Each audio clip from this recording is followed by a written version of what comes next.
The millionaire owner of a bankrupt candy factory allowed a beggar to live in the restaurant while it was for sale.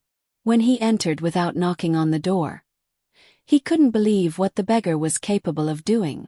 Before starting the video, tell me where you are watching this video and what time it is. The morning sunlight streamed through the wide windows of James Monroe's lavish office. Once, this room had been a hive of activity, filled with the hum of opportunity and the sweetness of success. But today it was eerily quiet. Dust motes floated lazily in the beams of light, settling on the stacks of papers and untouched furniture that mirrored the state of his life. James, a middle-aged entrepreneur with salt and pepper hair and a sharp suit that looked out of place on his tired frame, gazed out at the empty lot that had once been bustling with delivery trucks. His candy factory, Monroe Delights, had been a beacon of joy for families across the country, its confections a staple at every holiday and celebration. But now the factory stood still, no laughter, no movement, just silence. The world had changed, and James hadn't changed with it. He still remembered the dizzying heights of success. In his younger years, he had revolutionized candy making with inventive flavors and whimsical designs. His creations weren't just sweets. They were memories wrapped in bright packaging. Business boomed, profits soared, and awards lined his office walls. But success is a fleeting companion. The rise of health-conscious lifestyles and competition from larger corporations pushed Monroe Delights into a corner. James tried to adapt, but his efforts were too slow and too little. Over time, debts mounted, and the factory, once his pride and joy, became a financial black hole. One by one, employees were let go. The factory floor, which had once gleamed with activity, now stood as a graveyard of unused machinery and broken dreams. Sitting at his desk, James ran his hand through his hair, gripping it tightly as if the pressure could wring out a solution. But there was none. He had already listed the factory for sale, though the thought of parting with it twisted his stomach. Maybe it's for the best, he murmured, trying to convince himself. He stared at a faded photo pinned to his corkboard, a younger version of himself standing proudly in front of the factory with his first employees. Their faces beamed with hope and pride, their hands clasped in solidarity. That factory wasn't just a business. It had been a symbol of community and perseverance. James glanced at his watch. It was nearly noon. He hadn't eaten, but the hunger wasn't physical. It was deeper, a hollow emptiness gnawing at his core. His wealth was a facade now. It couldn't buy back his purpose. For a moment, he thought of locking up the factory and leaving, letting someone else deal with its sale. But something held him back. Maybe it was pride, or maybe it was a desperate hope that some miracle would save it all. Outside, a figure lingered at the gates, a scruffy man with tattered clothes and a weathered face. The man seemed out of place against the stark, industrial backdrop of the factory. He shuffled forward hesitantly, clutching a worn backpack. James squinted, unsure whether to ignore him or chase him off. Little did he know this man would change everything.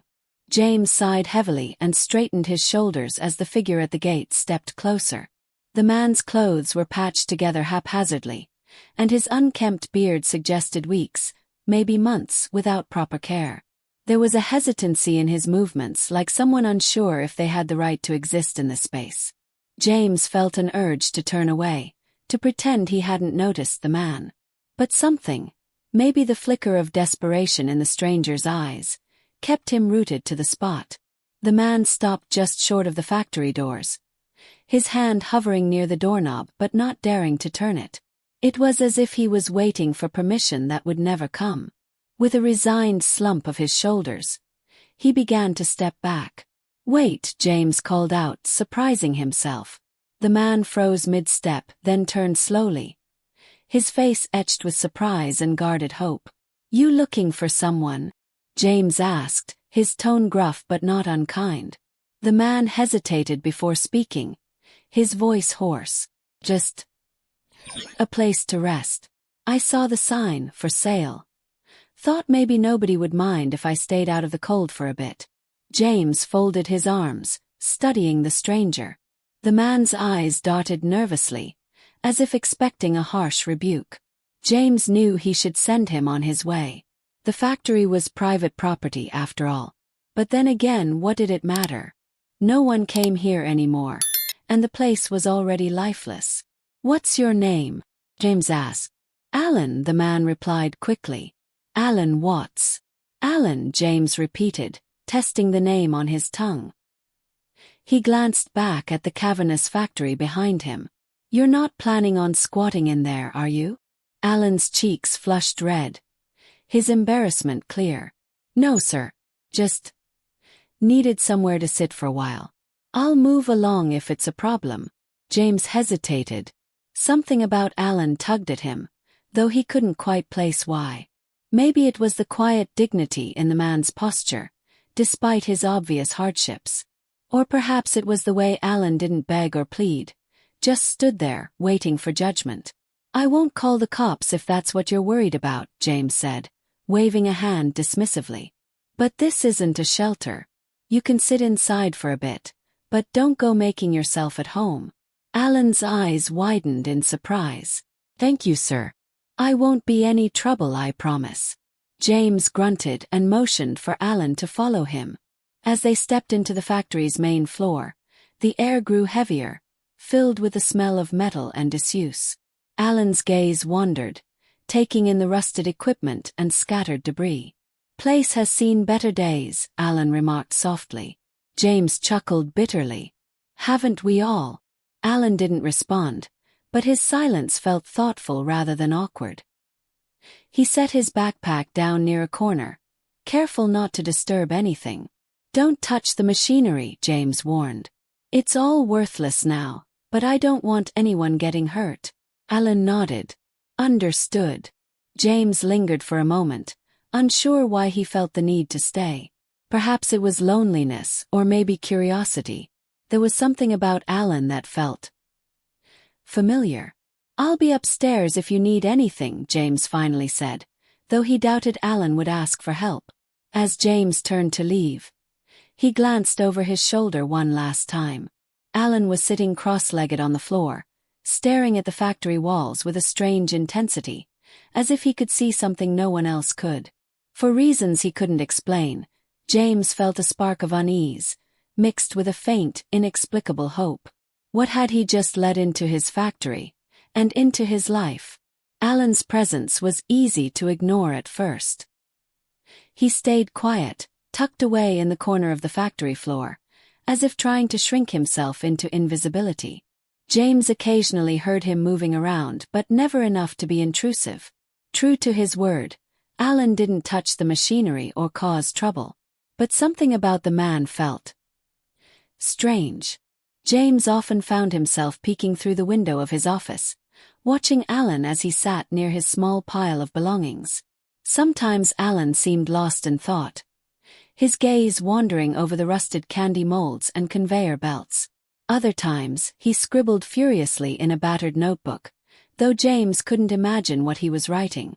One evening, as James was locking up for the night, he noticed Alan standing near the old assembly line, his hands lightly brushing the cold metal. His expression was intense, almost reverent, as if he were touching something sacred. "What are you doing?" James called out sharply, his voice echoing in the vast, empty space.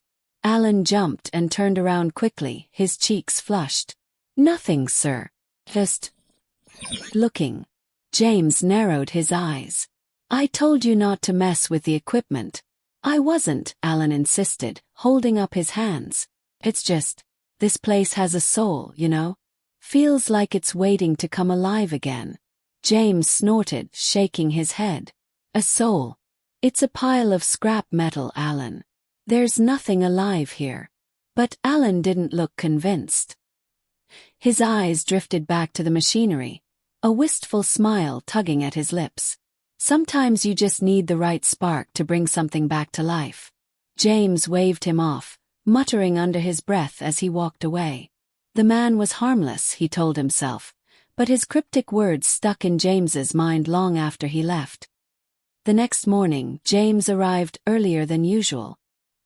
He had a call scheduled with a potential buyer for the factory, a property developer who wanted to tear it down and build luxury apartments. The thought made James's stomach churn, but what choice did he have? As he stepped through the factory doors, he froze. A faint, sweet smell hung in the air, one he hadn't experienced in years. It was subtle but unmistakable, the scent of freshly made candy. James frowned and followed the aroma to the far end of the factory floor. There, he found Alan crouched over one of the old mixing machines, his hands dusted with powdered sugar. Beside him was a tray of small, brightly colored candies, their glossy surfaces catching the morning light. "What the hell is this?" James barked, his voice sharp with disbelief. Alan jumped to his feet, his face a mixture of guilt and pride. I didn't mean any harm, sir. I couldn't help myself." James stared at the tray of candies. They looked perfect, like something that belonged in the heyday of Monroe Delights.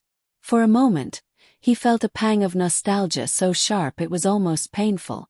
"You made these?" he asked, his voice softer now. Alan nodded, his expression hopeful. "I know I shouldn't have touched the equipment, but I used what I could find. It's not much, but..." He gestured to the candies, his voice trailing off. James picked one up, examining it closely. The texture was flawless, the colors vibrant. He popped it into his mouth, and the burst of flavor was so unexpected, so familiar, that his knees almost gave out. It was as if he were transported back in time to the golden days of his factory. "How did you do this?" James demanded, his voice trembling. Alan hesitated, then looked him straight in the eye. "I have a knack for it," he admitted quietly. "Candy making. It's what I used to do before everything fell apart." James felt 1,000 questions forming in his mind, but one stood out above the rest. Who exactly was this man, and what else was he capable of? The scent of the candy lingered in James's nostrils long after he stormed back into his office. He stared at the empty tray Alan had left behind, its bright colors burned into his memory. Who was this man, really? And how had he managed to breathe life into the factory's forgotten machines? James leaned back in his chair, his mind drifting to a time when such miracles weren't so rare. He had built Monroe Delights from nothing. Fresh out of college, he'd used a small inheritance to rent a shabby warehouse and buy second-hand equipment. The first batch of candies had been a disaster, burnt, sticky, and barely edible, but he hadn't given up. Slowly, with trial and error, he perfected his recipes, creating flavors no one else had dared to try. People laughed at his eccentric ideas at first. Bubblegum taffy with chili powder. "No one will eat that," they'd said. But they were wrong.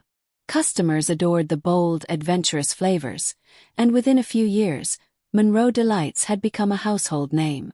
The factory grew, expanding into a state-of-the-art facility filled with custom-designed machinery.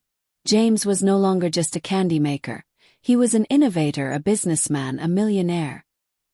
He'd married young, though the long hours at the factory strained his marriage until it crumbled. Still, he thought the success was worth the sacrifices. But success, James realized too late, was fleeting. The industry changed. Health-conscious trends swept through the market, and demand for sugary treats plummeted. Corporate giants swooped in with their focus-grouped flavors and sleek marketing campaigns, squeezing out smaller brands like his. James had tried to fight back.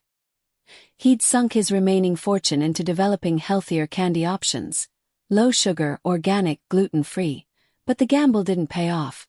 Customers didn't trust Monroe Delights to be anything other than indulgent sweets, and his debts only grew. One by one, he had to lay off his workers.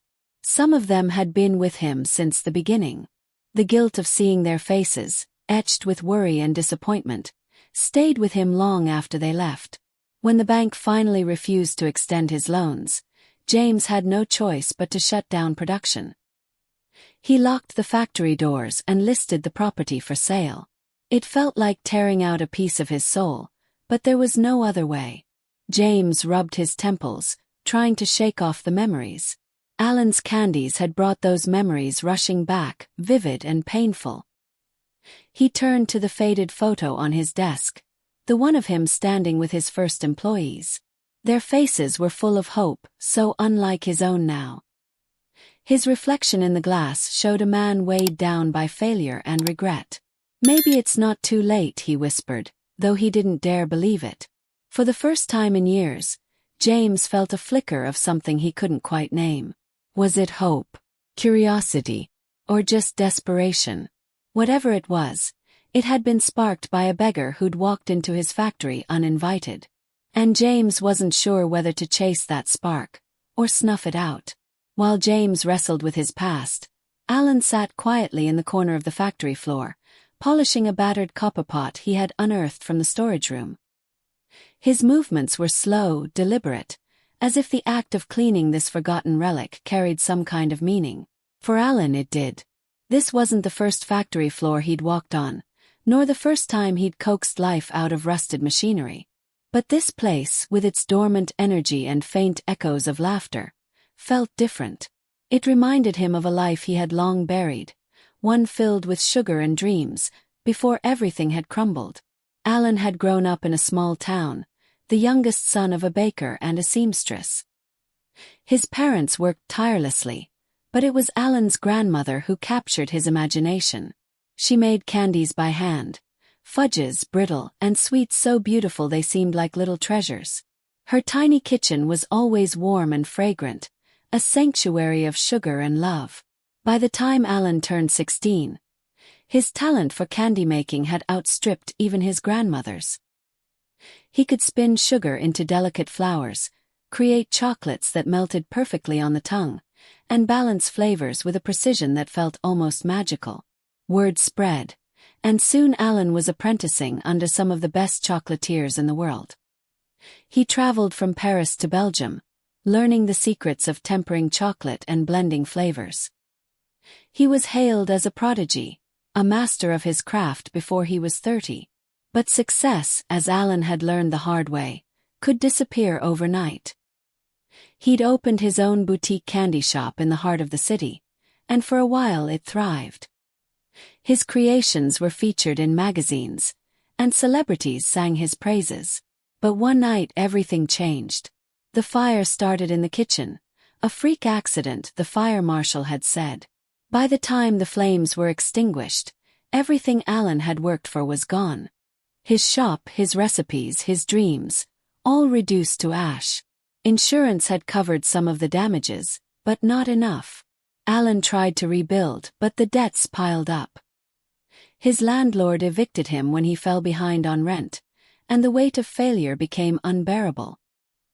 He drifted after that, taking odd jobs when he could and sleeping wherever he found shelter. He stopped making candy, afraid that every creation would only remind him of what he'd lost. The spark that had once driven him felt extinguished, replaced by a hollow ache he carried everywhere. When Alan stumbled upon the Monroe Delights factory, it had felt like a cruel twist of fate. Seeing the abandoned machinery and dusty molds had stirred something deep inside him, a mix of grief, longing, and the faintest glimmer of hope. But hope was dangerous. Alan wasn't sure why he had started making the candies. Maybe it was the smell of sugar in the air, or the sight of the old molds begging to be used again. Or maybe it was James, the weary man who had given him shelter without asking for anything in return.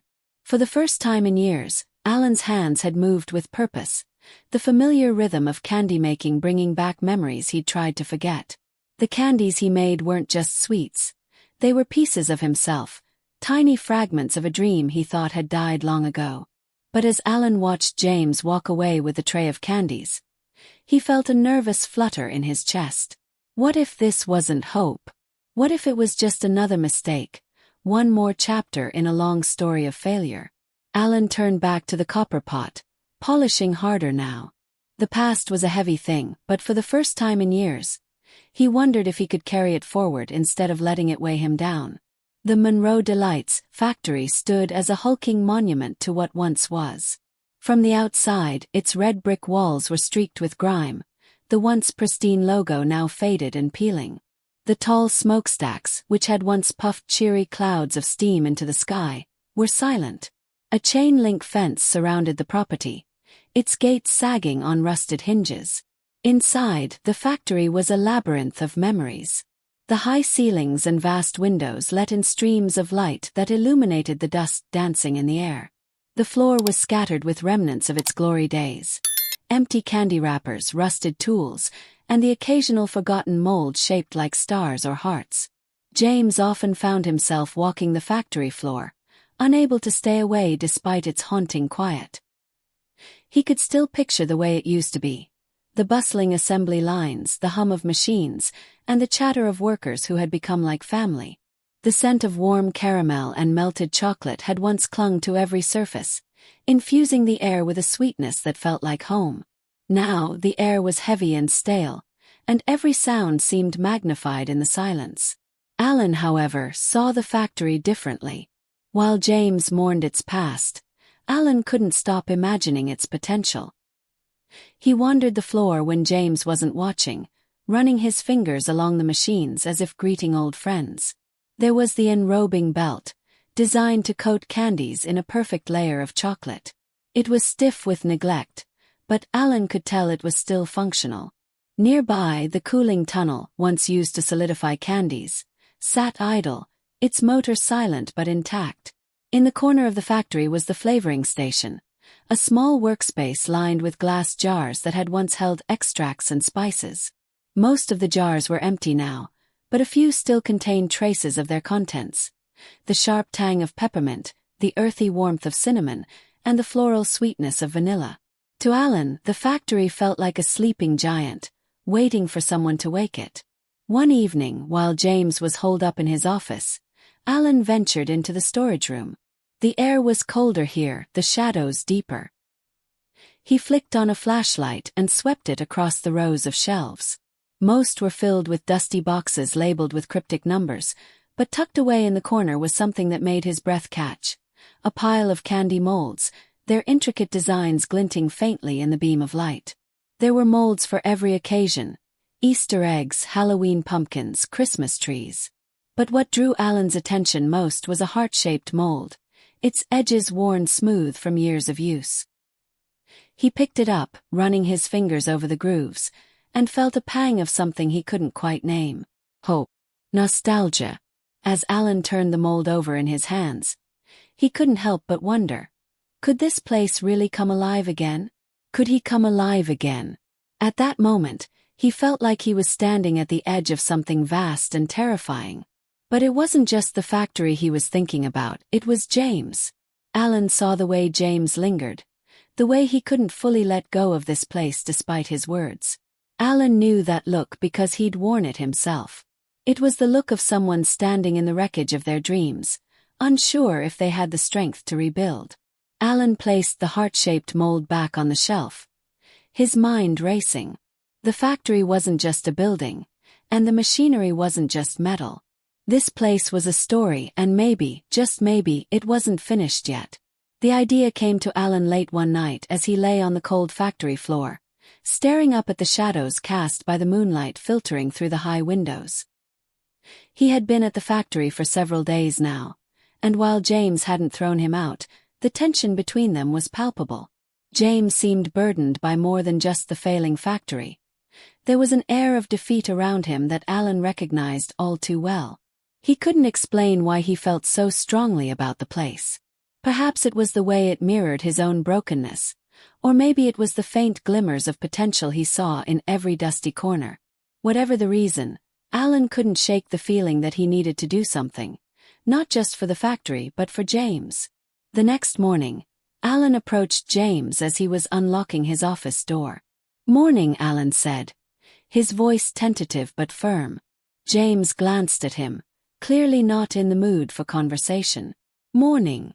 Alan shifted on his feet, clutching his notebook. "I was thinking, this place could use some cleaning up." James raised an eyebrow. "Cleaning up? For what? It's not like anyone's coming through here." "Not yet," Alan said quickly, his words surprising even himself. "But if you're trying to sell it, it should look decent, right? No one's going to buy a factory covered in dust and cobwebs." James sighed and leaned against the doorframe, crossing his arms.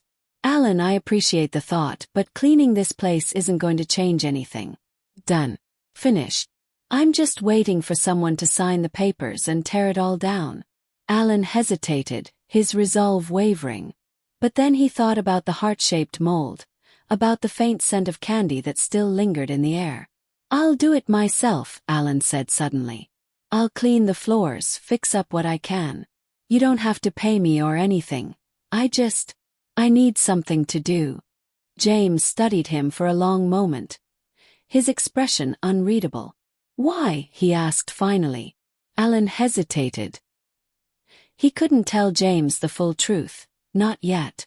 Because it's better than sitting around, he said simply. James rubbed his temples, clearly torn. On one hand, Alan's offer seemed pointless. On the other, what harm could it do? The factory was a lost cause anyway. Fine, James said at last. But don't expect me to help. And don't break anything. If you mess with the machines. I won't, Alan interrupted, a hint of a smile tugging at his lips. James waved him off, muttering under his breath as he walked into his office. Alan wasted no time. He borrowed a broom from the storage room and started sweeping the factory floor, each stroke of the bristles stirring up clouds of dust. The work was grueling, but Alan didn't mind. With every pile of dirt he cleared, the space seemed to brighten just a little, as if the factory itself was waking up. By the end of the day, Alan's hands were blistered and his back ached, but he felt a strange sense of satisfaction. He looked around at the clean patch of floor he'd managed to uncover and felt a flicker of pride. It wasn't much, but it was a start. At first, Alan's efforts to clean the factory seemed harmless enough to James. He could hear the rhythmic sweep of the broom echoing faintly through the factory walls and occasionally caught glimpses of Alan hauling debris into trash bags. James had no illusions about the outcome. Clean or dirty, the factory was still a financial deadweight. But what James didn't see was what Alan was doing after the sun set. Alan had started staying up late, long after James had gone home for the night. By the glow of a single bulb in the corner of the factory, he worked quietly but with a purpose he hadn't felt in years. His battered notebook had become a lifeline. Inside it were pages of recipes, sketched from memory, the candies he used to create in his boutique shop, and some ideas he had never gotten the chance to try. Each night, he flipped through the notebook, tweaking and refining the formulas in the margins. The machines, though old and neglected, still held a surprising amount of promise. After a few hours of inspecting them by flashlight, Alan realized that many of the essential parts were intact. The enrobing belt just needed a thorough cleaning. The cooling tunnel only required a minor adjustment to its motor. But it wasn't just the machines. Alan scavenged relentlessly through the factory's storage rooms, finding forgotten tools, jars of dried ingredients, and even a few boxes of packaging materials. Most of it seemed useless at first glance, but Alan saw potential in every dusty corner. One night, after weeks of cleaning and planning, Alan decided to take a leap of faith. Using the remnants of sugar, corn syrup, and flavor extracts he had found, he began experimenting with the old equipment. The first batch was a disaster. The syrup burned, the machinery groaned under the strain, and Alan's hands were sticky with failure. But Alan didn't give up. He adjusted the temperatures, recalibrated the machinery, and tried again. By the third attempt, something miraculous happened. The scent of caramelized sugar filled the air, mingling with the faint traces of peppermint and vanilla that had lingered in the factory for years. Alan held his breath as he poured the mixture into a mold and let it cool. When he finally popped the candy out, it was perfect, glossy, bright, and bursting with flavor. Alan stared at the small creation in his hand, his heart pounding. It wasn't just a piece of candy. It was proof that he still had something to offer, that the factory still had something to offer. From that night on, Alan's work became a ritual. He stayed up late, crafting small batches of candy using whatever ingredients he could find. The flavors were bold and whimsical: peach and basil, cinnamon and orange zest, honey and lavender. Every piece felt like a tiny work of art. Alan didn't tell James what he was doing. He knew it would sound ridiculous, even delusional. Instead, he kept his creations hidden, stashing them in the storage room behind rows of dusty boxes. But as the days passed, Alan couldn't ignore the excitement building inside him. He had started this as a way to keep himself busy, but now it felt like something more. The factory wasn't just a shelter anymore, it was a second chance. What he didn't realize was that James was beginning to notice. One evening, as James was leaving for the night, he paused at the entrance and sniffed the air. There it was again, that faint, unmistakable sweetness. Frowning, James turned back and followed the scent to the far end of the factory. He found nothing unusual at first, just the faint glow of a light Alan must have forgotten to turn off. But as he approached the storage room, he spotted a tray of candies sitting on a workbench. James's jaw tightened. He reached out and picked up one of the candies, studying it in the dim light. The surface was glossy and smooth, its vibrant color catching the light like a jewel. Without thinking, he popped it into his mouth. The burst of flavor was immediate, sweet, tangy, and perfectly balanced. It was unlike anything James had tasted in years, and for a moment, he felt like the clock had turned back. He stared at the tray of candies, his mind racing. "What are you up to, Alan?" he murmured. The following morning, James entered the factory with a strange mix of emotions. Curiosity gnawed at him, tempered by a sense of wariness. The tray of candies he'd found the night before had been a revelation, but it also raised questions he wasn't sure he wanted answered. He found Alan in the same corner he always gravitated to, a mop in hand and a bucket of soapy water by his side. Alan straightened when he saw James approach, his shoulders tense as if preparing for a reprimand. "Morning," Alan said cautiously, wiping his hands on his pants. James didn't respond at first. Instead, he reached into his pocket and pulled out one of the candies he'd taken from the tray. He held it up between his fingers, letting the light catch its glossy surface. "Care to explain this?" James asked, his tone neutral but firm. Alan froze, his eyes darting to the candy before settling on James's face. I didn't think you'd notice," he admitted sheepishly.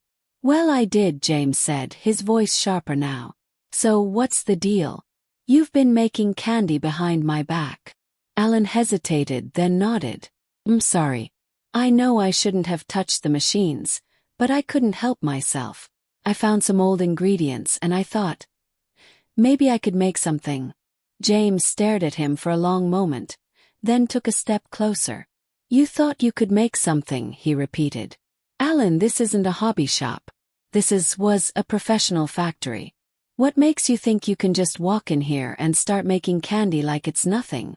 Alan bristled at the accusation, his voice steady as he replied, "Because it's not nothing. I've been doing this my whole life." James blinked, momentarily thrown off by the confidence in Alan's tone. "What do you mean, your whole life?" Alan sighed, running a hand through his hair. "I used to be a chocolatier. A good one, too. I had my own shop, my own recipes. But things happened and I lost everything. When I came here, I wasn't planning on doing this again. But this place, it's like it called to me. I couldn't ignore it." James studied him, his skepticism slowly giving way to intrigue. "So these candies you've been making, they're yours? Your recipes?" Alan nodded. "Yeah. I've been working on them for years, tweaking the flavors, trying new combinations. I know it's not much, but..." James held up a hand, silencing him. "Not much. Do you have any idea what you've done here?" He reached into his pocket and pulled out another candy, popping it into his mouth. The flavor hit him just as powerfully as it had the night before, a perfect blend of sweet and tangy with a surprising hint of spice. "These aren't just good," James said after a moment. "They're remarkable." Alan blinked, clearly caught off guard. "You think so?" James nodded slowly, his mind already racing.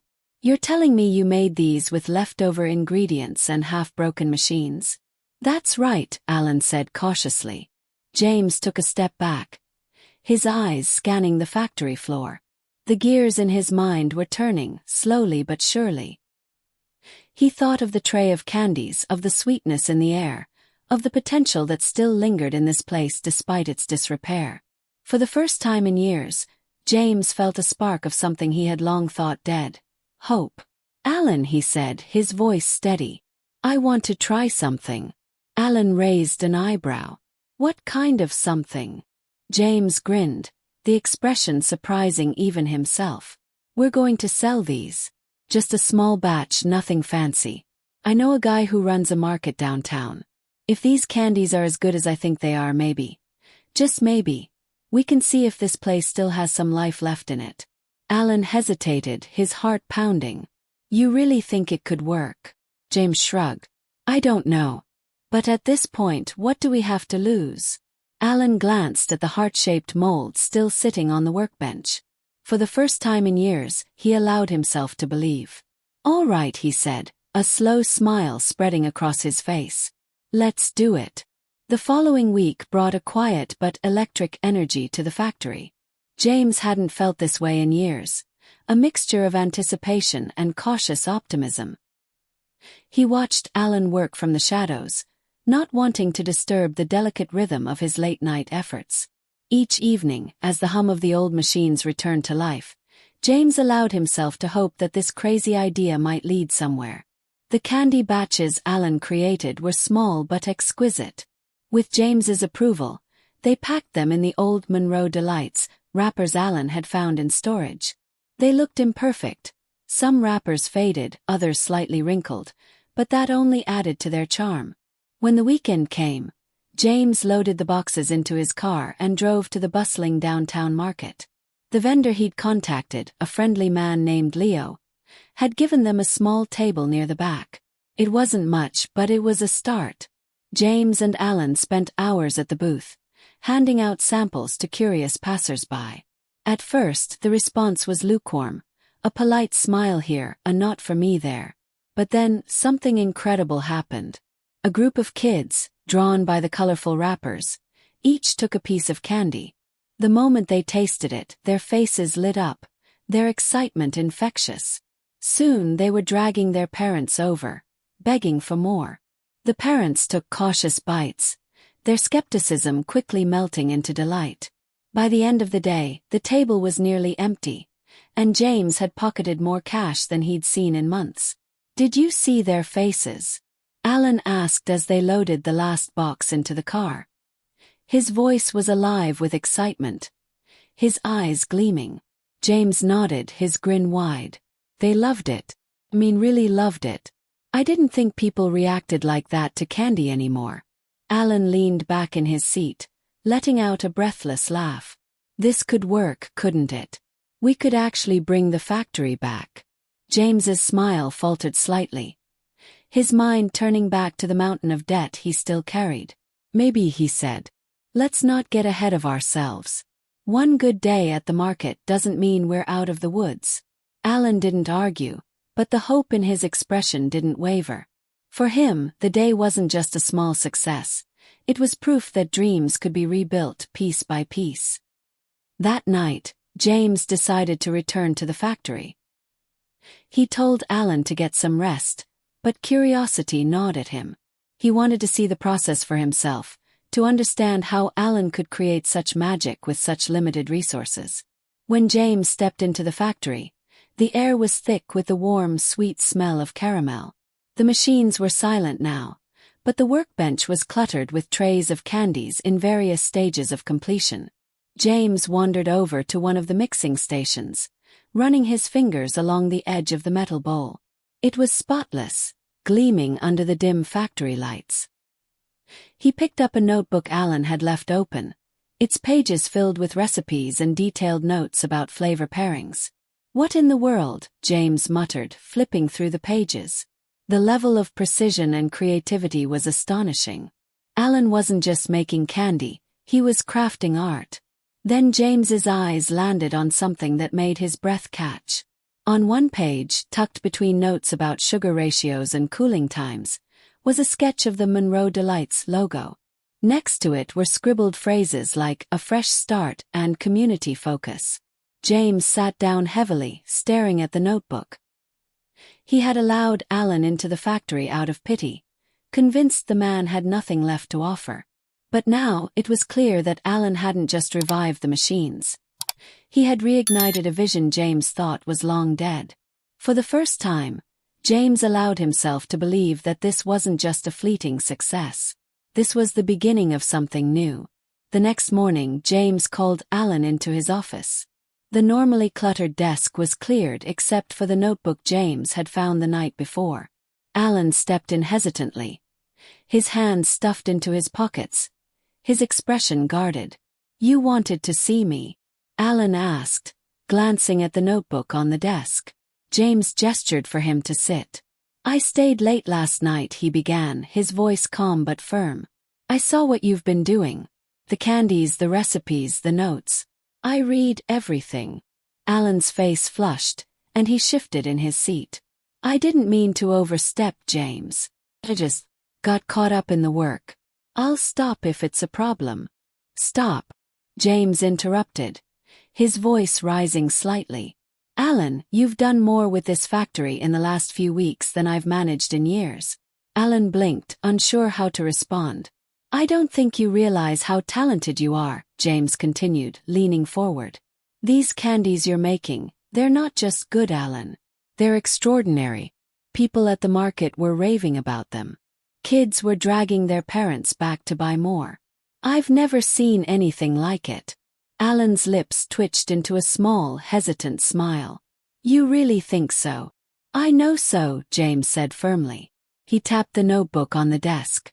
"And this is more than just recipes. It's a blueprint for something incredible. A fresh start not just for you but for this factory." Alan stared at him, a mixture of hope and fear in his eyes. "But I've been out of the game for so long, James. I lost everything once. What if it happens again?" James leaned back, crossing his arms. "You think I haven't lost everything too? Look around, Alan. This factory was my life, and I watched it crumble piece by piece. I know what it feels like to fail. But this feels different. You've brought something back to life here, something I thought was gone for good." Alan let the words sink in, his heart pounding. 4 years, he had been running from his past, convinced that his talent for candy making was a relic of a life he could never reclaim. But here was James, someone who had seen the worst of his failure, looking at him as if he held the key to something bigger than either of them. "What are you saying?" Alan asked quietly. James stood, his energy building as he paced the room. "I'm saying we do this together. You've got the talent, the vision. I've got the business experience and the connections. We rebuild the factory, bring back Monroe Delights. But this time it's different. It's not just about making candy. It's about making something meaningful." Alan felt his chest tighten with emotion. 4 years. He had dreamed of a second chance but never dared to believe it was possible. And now, against all odds, that chance was sitting right in front of him. "What if it doesn't work?" Alan asked, his voice barely above a whisper. James smiled, a spark of determination in his eyes. "Then at least we'll know we tried. But I've got a feeling about this, Alan. I think we've got something special here." Alan swallowed hard, his resolve finally breaking through the walls of doubt he had built around himself. "All right," he said, his voice steady. "Let's do it." James extended a hand across the desk, and Alan took it, their handshake sealing a partnership neither of them had expected but both desperately needed. For the first time in years, the factory wasn't just a symbol of failure. It was a place of possibility, a place where two broken men could build something beautiful together. The handshake lingered for a moment, the weight of their agreement settling in. Alan and James weren't just committing to the idea of reviving the factory. They were committing to trusting each other. "So, what's the first step?" Alan asked, breaking the silence. James leaned back in his chair, rubbing his chin thoughtfully. "First, we need to test the waters. The market proved people love the product, but that was a small batch. We need to see if there's a sustainable demand." Alan nodded. "I can make more candies, bigger batches. But the machines? They're not in the best shape. Some of them are barely holding together. James frowned, glancing at a stack of unpaid bills on the corner of his desk. We don't have the funds to replace the equipment, not yet. But we can repair what we've got. You've already worked miracles with those machines, Alan. Let's see if we can stretch them a little further. Alan smiled wryly. Guess I'd better brush up on my mechanic skills. James chuckled, a sound that felt foreign to him after so many years of stress and regret. I'll handle the permits and logistics, he said. We'll need to file for temporary production approvals if we're going to sell anything on a larger scale. What about ingredients? Alan asked. We're running low on supplies, and what's left is close to expiring. James leaned forward, resting his elbows on the desk. I know a guy who used to supply the factory back in the day. He's got a warehouse full of leftover stock. It's not perfect, but it'll get us started. I'll call him and see if I can negotiate a deal. Alan's mind was already racing with ideas. We could simplify the recipes, he suggested. Focus on just a few standout flavors. That'll make it easier to scale up production without sacrificing quality. Good thinking, James said, his respect for Alan growing with each word. And branding, we'll need to lean into the nostalgic angle. People love a comeback story. Alan hesitated, then added, we should also think about the community. The factory used to mean something to the people here, didn't it? Maybe we can bring that back. James's expression softened. It did mean something. It was a place where people felt proud to work, like they were part of something bigger than themselves. Then let's make that part of the story, Alan said. This isn't just about making candy. It's about rebuilding something that matters. The next few days were a blur of activity. Alan threw himself into repairing the machines, using every ounce of ingenuity he could muster to keep the old equipment running. He worked late into the night, often collapsing onto the factory floor in exhaustion before starting again at dawn. James, meanwhile, pounded the pavement, calling old contacts and negotiating deals for ingredients, permits, and supplies. It was a humbling process. Most of his former colleagues assumed he was out of the game for good, but he managed to scrape together enough to get the ball rolling. By the end of the week, they had enough materials to produce a small but promising run of candies. Alan selected 3 flavors for their first official batch: honey lavender, chili mango, and a classic milk chocolate truffle with a caramel center. When the candies were finished, Alan and James stood together, surveying the trays of brightly wrapped sweets. They look perfect, James said, his voice tinged with awe. Alan grinned, a flicker of pride lighting up his face. Let's hope they taste as good as they look. The two of them worked together to pack the candies into small gift boxes, each one adorned with a Monroe Delights label. Though the factory wasn't fully operational yet, the sight of those boxes lined up on the workbench filled James with a sense of accomplishment he hadn't felt in years. Their next step was a pop-up event at a larger city market, one with hundreds of vendors and foot traffic to match. James pulled every string he could to secure a prime spot, knowing how critical first impressions would be. As they set up the booth early that morning, Alan felt a wave of nervous energy wash over him. What if people don't buy them, he asked, fiddling with the ribbons on one of the boxes. They will, James said confidently. You've got the talent, Alan. Now it's time to let the world see it. By noon, the booth was swarmed. Word of the unique flavors spread quickly, drawing curious customers from every corner of the market.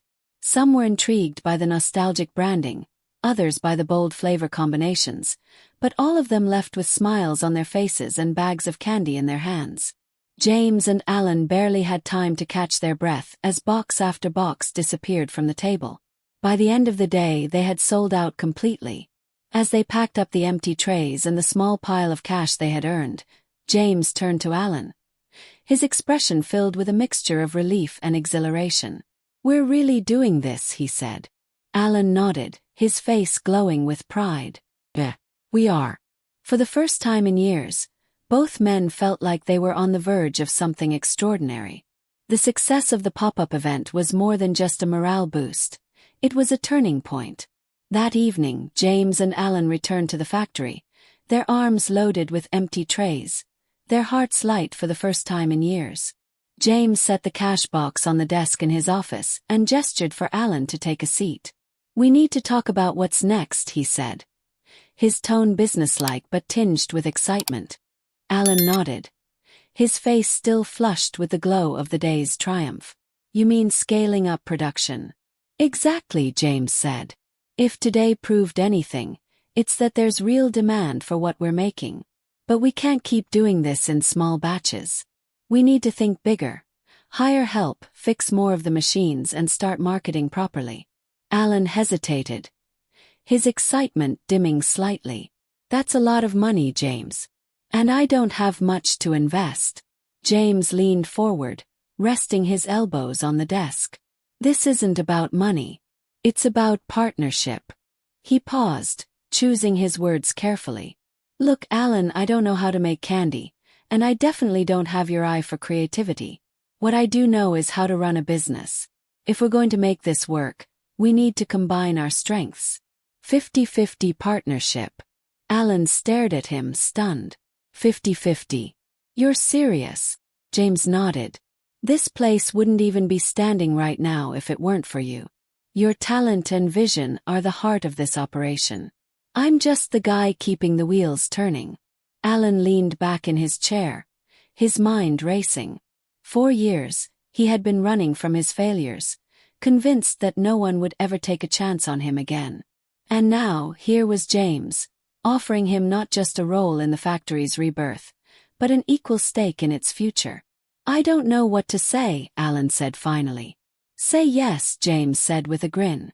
Alan chuckled, his nervousness giving way to gratitude. "Yes, let's do it." They shook hands again, but this time it felt different. More solid, more certain. The next few weeks were a whirlwind of activity. James used his business contacts to secure a small loan, which allowed them to purchase the parts needed to repair the larger machines. Meanwhile, Alan worked tirelessly to train the new hires, former factory workers who had jumped at the chance to return. Together, they transformed the factory into a hive of activity. The old conveyor belts hummed back to life, the air filled once again with a smell of sugar and chocolate. Workers laughed and joked as they molded and wrapped candies, their enthusiasm infectious. Alan found himself thriving in his new role. For the first time, he wasn't just a candy maker. He was a leader, a mentor. He showed the team how to temper chocolate, how to balance flavors, and how to pour their creativity into every batch. James, too, felt a renewed sense of purpose. He handled the logistics and marketing, crafting a brand story that resonated with customers. The tale of a factory rising from the ashes, powered by community and second chances. The factory wasn't just a business anymore. It was a symbol of hope, for both the men who ran it and the town that had watched it fall. Word of the factory's revival spread quickly through the town, reaching far beyond the initial market crowd. Locals who had once worked at Monroe Delights began stopping by, curious to see the transformation. The sight of the familiar machines whirring and the air thick with the scent of candy stirred emotions in many of them. Some knocked on the door with hesitant smiles, asking if they could help. Others brought their children to peek through the factory's windows, sharing stories about the days when Monroe Delights was the pride of the town. One such visitor was Martha, a former line supervisor who had worked at the factory for over 2 decades before its closure. She arrived unannounced one afternoon, her weathered hands clutching a tin of cookies. "I heard you're back in business," Martha said, her eyes scanning the lively factory floor. "Thought I'd bring you these and see if you needed another pair of hands." Alan greeted her warmly, recognizing her name from the old employee records. "Martha, we'd be lucky to have you," he said, motioning her inside. Martha wasn't the only one. Within weeks, James and Alan had rehired a small crew of former employees, many of whom had struggled to find steady work after the factory closed. But it wasn't just the workers who rallied around the factory. Local businesses began offering their support as well. A nearby farm donated fresh honey and lavender for Alan's signature candies. A retired carpenter volunteered to fix up the factory's wooden signage, restoring the Monroe Delights logo to its former glory. The biggest surprise came from the local high school, where an art teacher named Ms. Grayson offered to have her students design new packaging for the candies. "It'll be a great learning experience for them," Ms. Grayson explained, laying out colorful sketches of candy boxes. "And it'll make your products stand out even more." James was initially skeptical, but when he saw the designs, vibrant and full of life, he couldn't say no. The packaging was a hit, adding a modern twist to the factory's nostalgic charm. As the community's involvement grew, so did the factory's output. The once empty shelves in the storage room began to fill with boxes of candies ready for shipment. James managed to secure partnerships with a handful of small retailers, and within months, Monroe Delights candies were popping up in local grocery stores and boutique shops. Each box bore a simple message on the back, reviving the sweet traditions of Monroe. Made with care, by the community, for the community. That message wasn't just marketing, it was the truth. The factory had become more than just a place of work. It was a symbol of hope for the entire town. Alan often found himself looking around the bustling factory floor, marveling at how far they had come. Every smile, every laugh, every perfectly wrapped piece of candy was a reminder that second chances weren't just possible, they were worth fighting for. And for the first time in years, Alan didn't feel like an outsider looking in. He felt like he belonged. As the weeks turned into months, the partnership between James and Alan blossomed into a deep, unspoken friendship. Both men had come into this venture carrying heavy burdens, James with his guilt and Alan with his lingering shame. But as the factory grew, so did their ability to let go of the past. James, who had once defined himself by his failures, found a new sense of purpose. Every decision he made for the factory, every deal he closed, felt like a step toward redemption. He no longer saw the factory as a monument to his mistakes, but as a symbol of resilience and renewal. He also found himself learning from Alan, whose unwavering creativity and quiet determination had breathed life back into Monroe Delights. Alan's ability to transform simple ingredients into extraordinary candies reminded James of the beauty in starting small and working with care. Alan, on the other hand, began to see himself in a new light. For years, he had been haunted by the loss of his candy shop, convinced that his best days were behind him. But the factory, and James's unwavering belief in his talent, had shown him that failure wasn't the end. It was simply a chapter in a larger story. For the first time in years, Alan allowed himself to dream. He started sketching out new ideas for candies, blending flavors that had never been combined before. He even began mentoring younger workers, sharing his techniques and encouraging them to find their own creative voices. "Why don't you open another candy shop someday?" one of the workers asked him during a break. Alan laughed, shaking his head. "This factory is my candy shop now," he said. "Besides, I like having a team to share it with." Their friendship deepened not through grand gestures but through small, everyday moments. They worked side by side on the factory floor, tweaking recipes and troubleshooting machines. They shared late-night conversations in James's office, talking about their pasts, their fears, and their hopes for the future.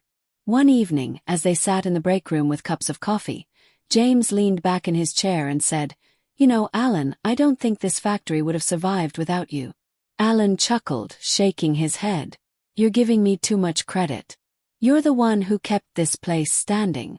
"Maybe," James said, a thoughtful smile on his face. "But I think we both needed this factory as much as it needed us." Alan didn't reply right away, but his expression softened. For the first time he truly believed it. They weren't just business partners. They were two men who had rebuilt their lives by rebuilding something bigger than themselves. The Monroe Delights factory was no longer a hushed relic of a bygone era. The once still machines now whirred with purpose, filling the air with the unmistakable aroma of caramel, chocolate, and sugar. Workers bustled about, laughing and chatting as they wrapped candies by the hundreds. The factory's reputation had grown far beyond the town. Retailers from neighboring cities began placing orders, drawn by the unique flavors and the heartwarming story behind the brand. Articles about the factory's revival appeared in local newspapers and blogs, dubbing it the sweetest comeback. James and Alan stood together one afternoon, watching as a shipment of candies was loaded onto a truck bound for a regional grocery chain. "We did it," James said softly, his voice tinged with wonder. Alan nodded, his gaze fixed on the factory floor. "We really did." The factory wasn't just a thriving business again. It was a symbol of hope, a testament to resilience and second chances. Beyond the success of the business, something even more profound had taken shape within the factory walls. The workers, many of whom had returned after years of hardship, had formed a close-knit community. They celebrated small victories together, hitting production targets, perfecting new recipes, and seeing their candies featured in stores. Alan became a mentor to the younger employees, teaching them not only the technical skills of candy making but also the importance of patience and creativity. His reserved demeanor softened, and he found joy in watching others grow under his guidance. James, too, felt a transformation. He was no longer the solitary, brooding man who spent his days dwelling on past mistakes. The factory had given him a renewed sense of purpose, but it had also given him something even more valuable: connection. On weekends, the factory hosted community events, open houses, candy-making workshops, and tastings. Families flocked to these gatherings, and the laughter of children echoed through the once empty halls. Alan looked around during one such event, his heart swelling as he watched James chatting with a group of parents while their kids admired the candy molds. For the first time in years, Alan felt like he belonged to something bigger than himself. "This is more than just a factory," Alan said quietly as James joined him. James nodded, a small smile playing on his lips. "It's a family." A year after their journey began, the factory was thriving. Its candies had become a regional sensation, and plans were underway to expand production to meet growing demand. But for James and Alan, the true success wasn't in the numbers. It was in the lives they had touched. Standing outside the factory one crisp autumn morning, James looked up at the newly restored Monroe Delights sign. "Do you ever think about what's next?" he asked Alan. Alan smiled, his hands tucked into his jacket pockets. "I think about making more candy," he said simply.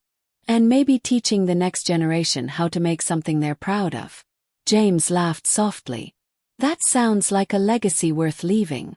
The two men stood in silence for a moment, the factory humming with life behind them. As they turned to head back inside, James placed a hand on Alan's shoulder. "Here's to second chances," he said. Alan nodded. "And to making them count." The story of Monroe Delights wasn't just about rebuilding a factory. It was about rebuilding hope, trust, and community. And for James and Alan, it was a reminder that even in the face of failure, there is always a path forward. The story of Monroe Delights is a testament to resilience and the power of second chances. Let it inspire you to pursue your own dreams, no matter how far out of reach they may seem. What will you do with your second chance?